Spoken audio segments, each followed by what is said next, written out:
The Secret of Chimneys by Agatha Christie, Chapter 21, Mr. Isaacstein's Suitcase. At 10 o'clock that morning, Lord Caterham and his daughter were breakfasting. Bundle was looking very thoughtful. "Father," she said at last. Lord Caterham, absorbed in the Times, did not reply. "Father," said Bundle again more sharply. Lord Caterham, torn from his interested perusal of forthcoming sales of rare books, looked up absent-mindedly. "Eh?" he said. "Did you speak?" "Yes. Who is it who's had breakfast?" She nodded toward a place that had evidently been occupied. The rest were all expectant. "Oh, what's his name?" "Fat Ikey?" Bundle and her father had enough sympathy between them to comprehend each other's somewhat misleading observations. "That's it." "Did I see you talking to the detective this morning before breakfast?" Lord Caterham sighed. "Yes, he buttonholed me in the hall. I do think the hours before breakfast should be sacred. I shall have to go abroad. The strain on my nerves." Bundle interrupted unceremoniously. "What did he say?" "Said everyone who wanted to could clear out." "Well," said Bundle, "that's all right. That's what you've been wanting." "I know, but he didn't leave it at that. He went on to say that nevertheless he wanted me to ask everyone to stay on." "I don't understand," said Bundle, wrinkling her nose.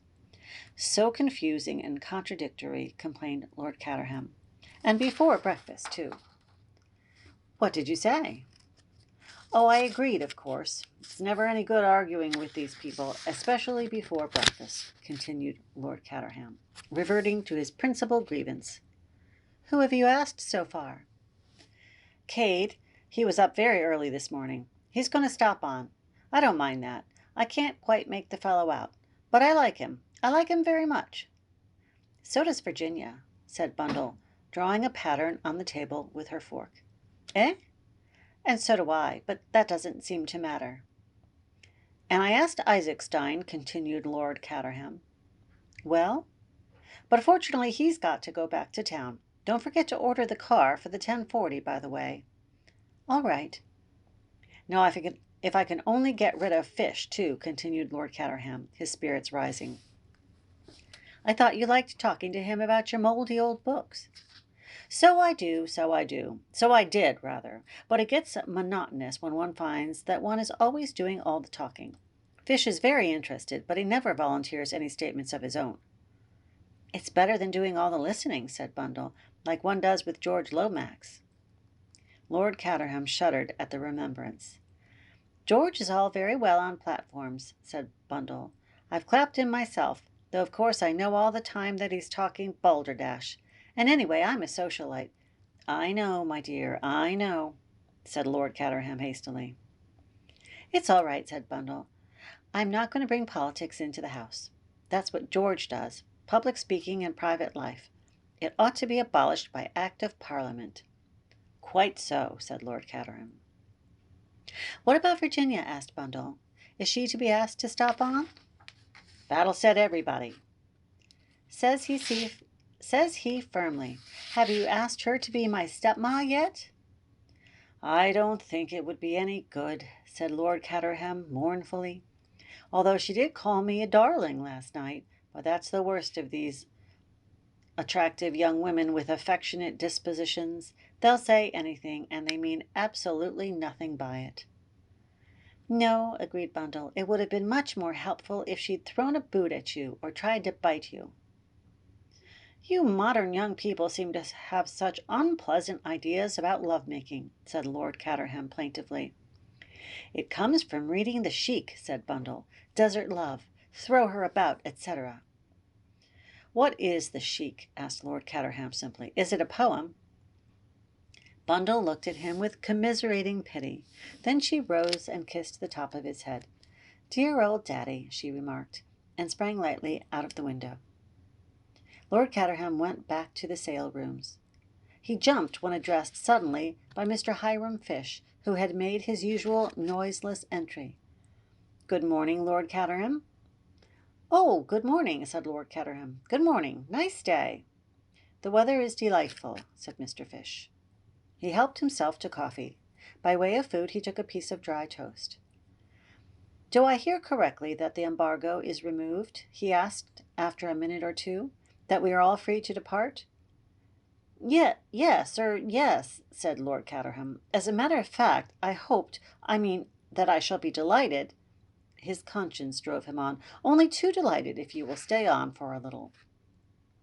"Why, Lord Caterham, it's been a beastly visit, I know," Lord Caterham hurried on. "Too bad. Shan't blame you for wanting to run away." "You misjudge me, Lord Caterham. The associations have been painful, no one could deny that point.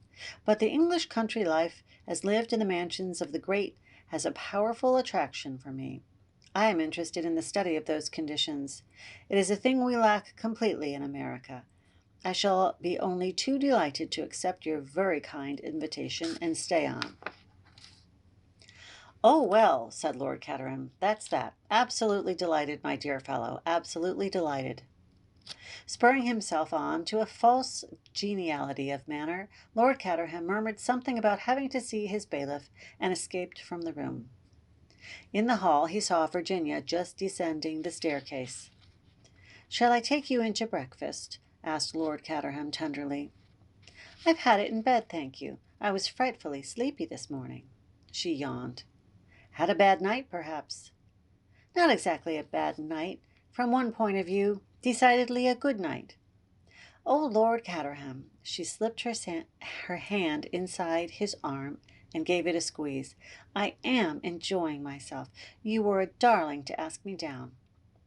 "You'll stop on for a bit, then, won't you? Battle is lifting the embargo, but I want you to stay particularly. So does Bundle." "Of course I'll stay. It's sweet of you to ask me." "Ah," said Lord Caterham. He sighed. "What is your secret sorrow?" asked Virginia. "Has anyone bitten you?" "That's just it," said Lord Caterham mournfully. Virginia looked puzzled. "You don't feel, by any chance, that you want to throw a boot at me?" "No, I can see that you don't." "Oh, well, it is of no consequence." Lord Caterham drifted sadly away, and Virginia passed out through a side door into the garden.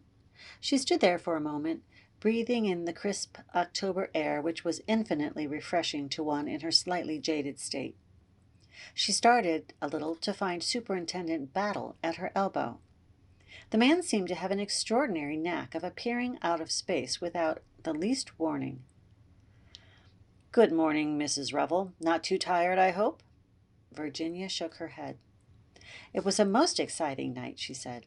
"Well worth the loss of a little sleep. The only thing is, today seems a little dull after it." "There's a nice shady place down under that cedar tree," remarked the superintendent. "Shall I take a chair down to it for you?" "If you think it's the best thing for me to do," said Virginia solemnly. "You're very quick, Mrs. Revel. Yes, it's quite true. I do want a word with you." He picked up a long wicker chair and carried it down the lawn. Virginia followed him with a cushion under her arm. "Very dangerous place, that terrace," remarked the detective. "That is, if you want to have a private conversation." "I'm getting excited again, Superintendent Battle." "Oh, it's nothing important." He took out a big watch and glanced at it. 10:30. I'm starting for Wyvern Abbey in 10 minutes to report to Mr. Lomax. Plenty of time. I only wanted to know if you could tell me a little bit more about Mr. Cade." "About Mr. Cade?" Virginia was startled. "Yes, where you first met him and how long you've known him and so forth." Battle's manner was easy and pleasant enough. He had even refrained from looking at her, and the fact that he did so made her vaguely uneasy. "It's more difficult than you think," she said at last. "He did me a great service once." Battle interrupted her. "Before you go any further, Mrs. Revel, I'd just like to say something. Last night, after you and Mr. Eversley had gone to bed, Mr. Cade told me all about the letters and the man who was killed in your house." "He did?" gasped Virginia. "Yes, and very wisely, too. It clears up a lot of misunderstanding. There's only one thing he didn't tell me, how long he had known you.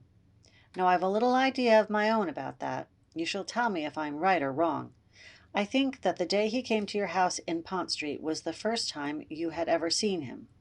Ah, I see I'm right. It was so. Virginia said nothing. For the first time she felt afraid of this stolid man with the expressionless face. She understood what Anthony had meant when he said there were no flies on Superintendent Battle. "Has he ever told you anything about his life?" the detective continued. "Before he was in South Africa, I mean. Canada? Or before that, the Sudan? Or about his boyhood?" Virginia merely shook her head. "And yet I'd bet he's got something worth telling. You can't mistake the face of a man who's led a life of daring and adventure. He could tell you some interesting tales if he cared to." "If you want to know about his past life, why don't you cable to that friend of his, Mr. McGrath?" Virginia asked. "Oh, we have, but it seems he's up country somewhere. Still, there's no doubt Mr. Cade was in Bulawayo when he said he was. But I wondered what he's been doing before he came to South Africa. He'd only had that job with Castles about a month." He took out his watch again. "I must be off. The car will be waiting." Virginia watched him retreat to the house, but she did not move from her chair. She hoped that Anthony might appear and join her. Instead came Bill Eversley with a prodigious yawn.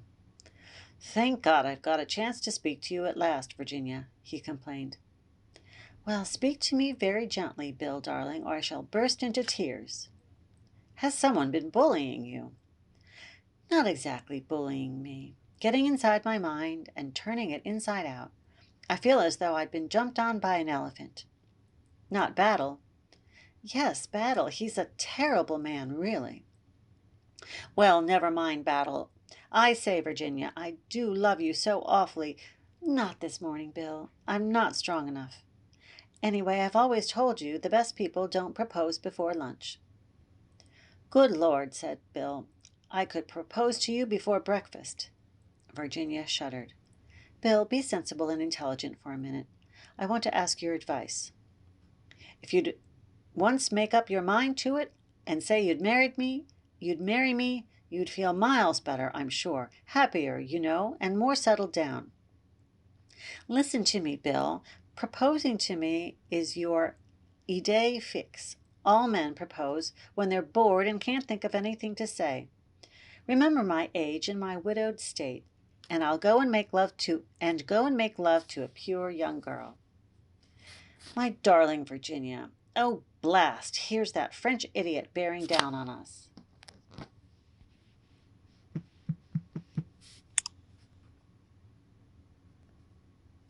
It was indeed Monsieur Lemoyne, black-bearded and correct of demeanor as ever. "Good morning, madame. You are not fatigued, I trust?" "Not in the least." "That is excellent. Good morning, Mr. Eversley." "How would it be if we promenaded ourselves a little, the three of us?" suggested the Frenchman. "How about it, Bill?" said Virginia.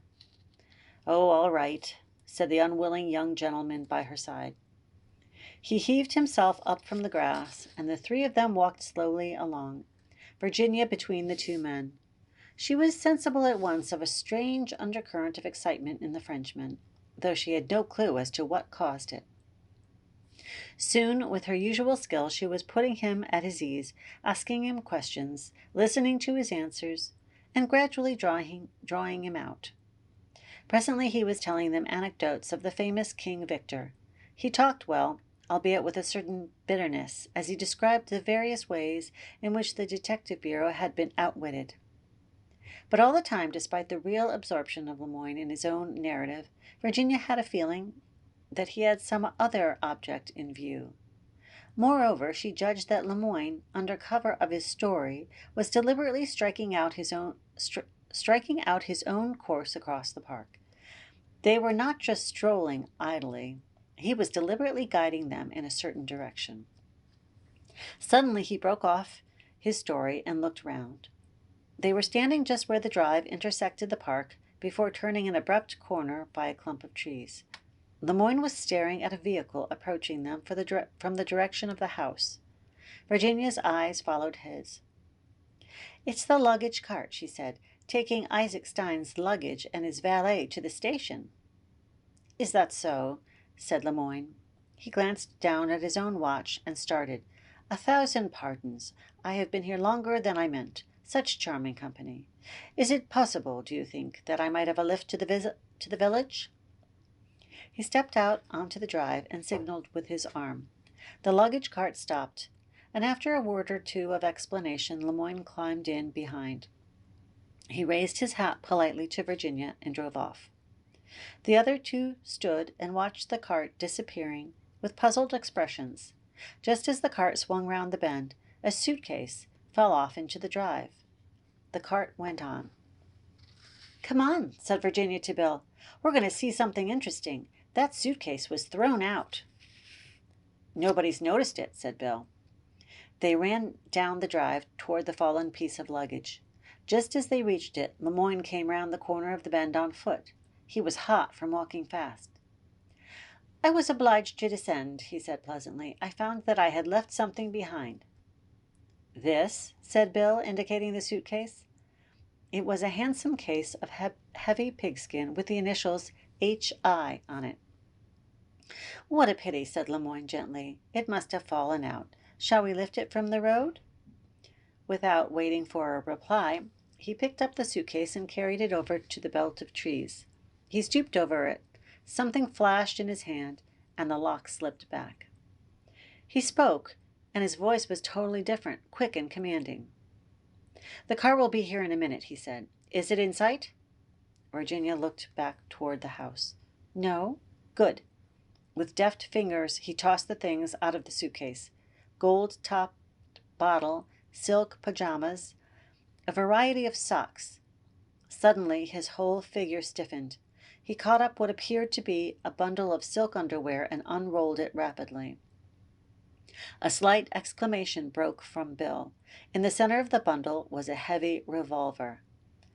"I hear the horn," said Virginia.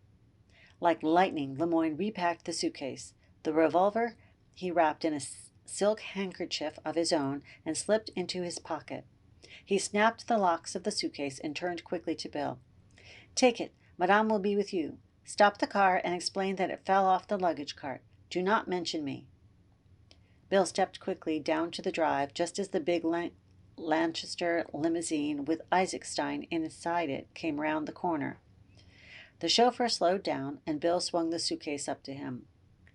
"Fell off the luggage cart," he explained. "We happened to see it." He caught a momentary glimpse of a startled yellow face as the financier stared at him, and then the car swept on again. They went back to Lemoyne. He was standing with the revolver in his hand, and a look of gloating satisfaction in his face. "A long shot," he said. "A very long shot, but it came off."